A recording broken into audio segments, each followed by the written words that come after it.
करत बाटे दूतावा अरे पहली बताई दुख बच के ना ठिकान बा। विभीषण जी कहते रहे कि कैसन तू हई माया की जाल में आके झुरा गइल बड़ो। सारा हई अहंकार जितना घमंड बस सब चूर चूर हो जाए कहाँ आके तू फंस गइल बड़ो। ए रावण तो काहे फंस गइल बाड़ो।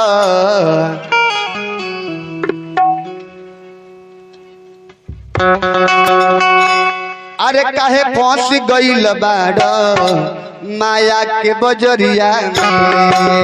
फंस गइल बाड़ो माया के बजरिया में। काहे फंस गइल बाड़ो माया के बजरिया में। काहे फंस गइल बाड़ो माया के बजरिया में। काहे फंस गइल बाड़ो माया के बजरिया में। काहे फंस गइल बाड़ो माया के बजरिया में। काहे फंस गइल बाड़ो माया के बजरिया में। काहे फंस गइल बाड़ो माया के बजरिया में। माया के बजरिया में। चली राजन बबुआ के दादी जी के तरफ से भाई ढेर सारा दान है परमात्मा के दरबार में पहुंचल।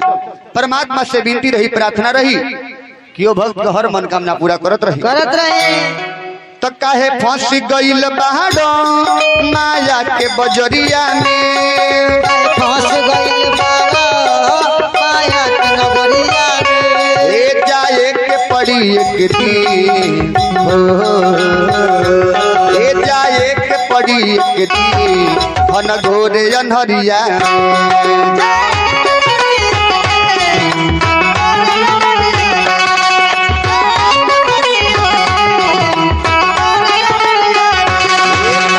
फंस गइल बाड़ो माया के बजरिया में। काहे फंस गइल बाड़ो माया के नगरिया में। चलिए आई भक्त शिरोमणि परम पूजनीय आदरणीय वंदनीय धर्म अनुरागी धर्म धुरंधर हमरा संजय झा जी के तरफ से भवानीपुर निवासी वहाँ के तरफ से 51 रुपए के दान परमात्मा के दरबार में पहुंचल। काहे फंस गइल बाड़ो माया के बजरिया में। काहे फंस गइल बाड़ो माया के बजरिया में। तो जाए के पड़ी एक दिन जाए के पड़ी एक दिन घन घोर अन्हरिया में।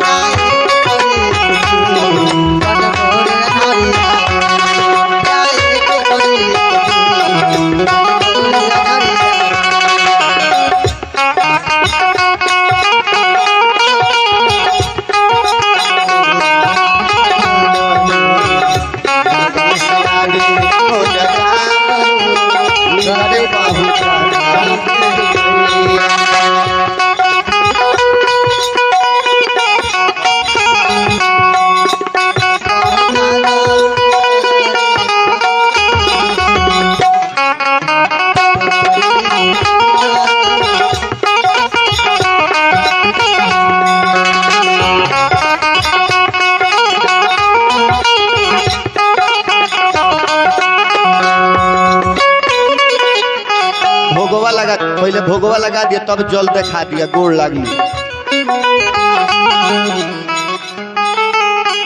और बहुत रहे विभीषण जी महाराज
ना है गुमान अभिमान मत करो। मत करो।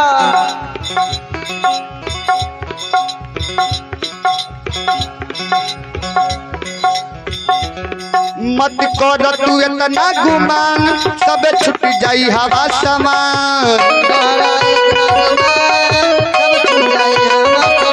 ए मत कर तू इतना गुमान सब उड़ जाई हवा समान। ए केहू काम में न आई हो दिन, केहू काम में न आई हो दिन धर्म के डगरिया।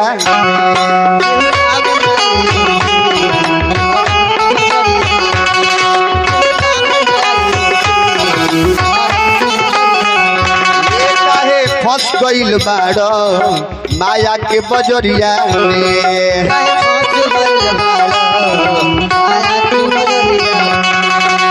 फंस गईल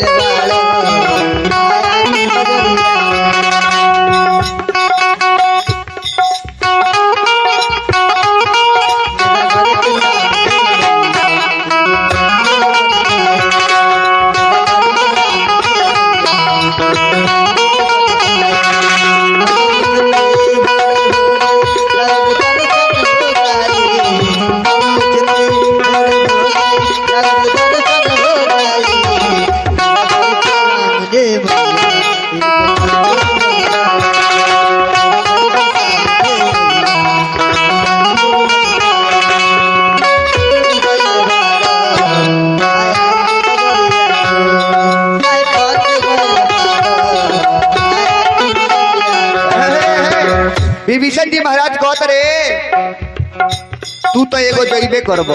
हाँ सारा है घर परिवार है सारा है खानदान के तू अपन ले जइबो। ले जाइबो। अभी से तू तारा के कहत रे बात मान जा। अभी से मानत नहीं खो। अरे केकरा से तू पंगा ले बड़ा कितना केकरा से लड़ाई कइले बड़ा। चलिए आई भक्त शिरोमणि लाल बाबू यादव जी की तरफ से सतवरिया निवासी भैया के तरफ से 21 रुपया के दान परमात्मा के दरबार में पहुंचल। परमात्मा से विनती रही प्रार्थना रही कि यहाँ के हर मनोकामना पूरा करत रही। लेकिन बड़ा सुंदर बात करनी है श्री नारायण जी। आगी का जनता की नया घर छवाइल बा। आगी अरे का जनता की नया घर छवाइल बा। तो बिलाई का जनतिया की यहाँ महंगा दही टंगाइल बा। बिलाई अरे का जनतिया की यहाँ महंगा दही टंगाइल बा। तो कुकुर का जनता की यहाँ देवता के अंगरासन कढ़ाइल बा। कुकुर अरे का जनता की यहाँ देवता के अंगरासन कढ़ाइल बा। तो गधा का जनता की यहाँ कितना बोझला डाइल बा। तारा के गधा ना रउआ के ना। चलिए आई भक्त शिरोमणि हम अपने के कहनी हो हरद्वाल शाह जी की तरफ से 21 रुपया के दान ब्रिज किशोर जी की तरफ से 31 रुपया के दान परमात्मा के दरबार में पहुंचल। परमात्मा से विनती करम प्रार्थना करे कि मैं हर मनोकामना पूरा करतो। जय हो। चलिए राजकुमार मुकेश जी के सुपुत्र राजकुमार बबुआ के तरफ से 21 रुपए के दान हनुमान जी के दरबार में पहुंचल। हनुमान जी से विनती करम प्रार्थना करे कि वहाँ के हर मनोकामना पूरा करत रहे। लेकिन बड़ा सुंदर बात करनी है चंदेश्वर बाबू कांटों की हिफाजत में रहते हैं चमन वाले और फूलों के फूलों से मसल देते हैं बदन वाले। चलिए राजेश्वर कुमार जी की तरफ से 11 रुपए के दान परमात्मा के दरबार में पहुंचे। लेकिन बड़ा सुंदर बात कर ले कि कांटों की हिफाजत में रहते हैं चमन वाले और फूलों की फूलों से मसल देते हैं बदन वाले। ये शहर तुम्हारा है चाहे जो सजा दे दो मुझे, क्योंकि हम लोग हैं परदेश से तुम लोग हो वतन वाले। और विभीषण जी महाराज कहते रे हाँ पैसा ले ली। चलिए दुर्गा माझी जी के तरफ से 21 रुपया के दान ये हनुमान जी के दरबार में पहुंचल। हनुमान जी से विनती करम प्रार्थना करे कि वहाँ के हर मनोकामना पूरा करत रहे। लेकिन बड़ा सुंदर बात कहनी है चंदेश्वर बाबू कहनी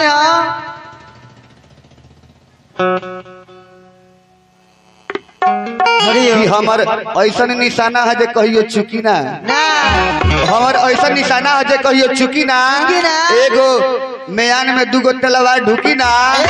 हमरे नाम दिनेश पांडे भोजपुरिया सुन ली। हमारे नाम हो दिनेश पांडे भोजपुरिया।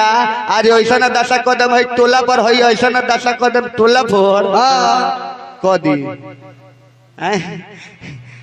आदमी तो आदमी है, सुना ना, आदमी तो आदमी है, सुअरो तारा का कोई पूछी ना। प्रेम से बोली साच्ची दरबार की, भक्ति और भगवान की, दान देने वाले भक्त की, उनकी माता पिता की जय जय जय। लेकिन बड़ा समझावत रे भाई की अपना विभीषण जी महाराज कि हई धान बाप बेटा मेहरी कोई कामे नहीं आई। हाँ जितना अहंकार जितना घमंड तारा लगे बा सब कोई के तू ले जाइब। अरे धन बाप बेटा मेहरी कामे न आई वो घड़ी,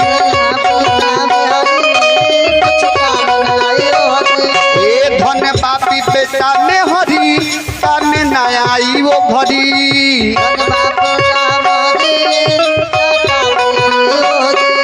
तो माथा पले जइब, माथा पले जइब आई पाप गठरिया,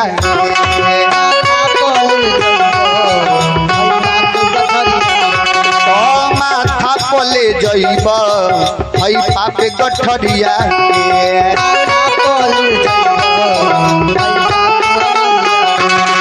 चाहे फंस गइल बाड़ माया के बजरिया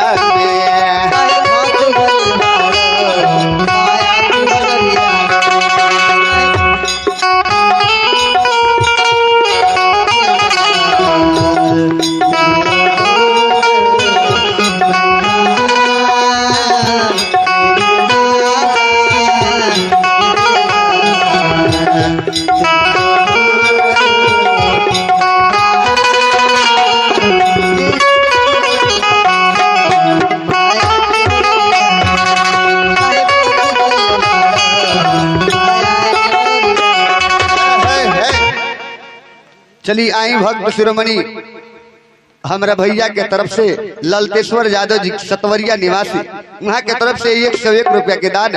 जय हो। चली गुप्त दान में 21 रुपए के दान परमात्मा के दरबार में पहुंचल। परमात्मा से विनती करम प्रार्थना करे कि वहाँ के हर मनोकामना पूरा करत रही। लेकिन बड़ा सुंदर बात कहनी,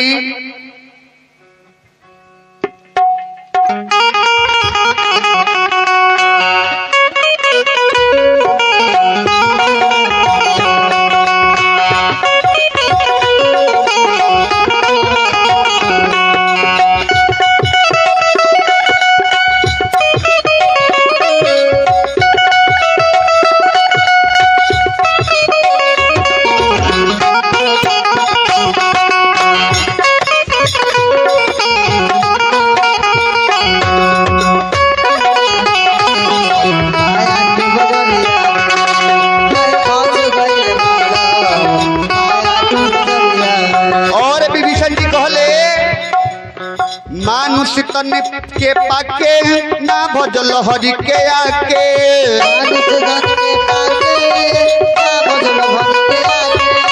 मानुष तन के पाके ना भजल हरि के आके,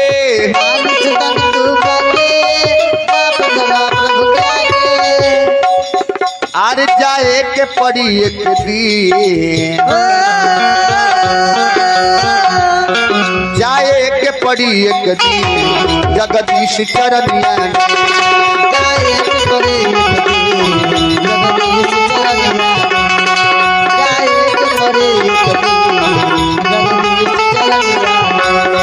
काहे फंस गइल बाड़ो माया के बजरिया में, मंगल मूर्ति मारुति नंद।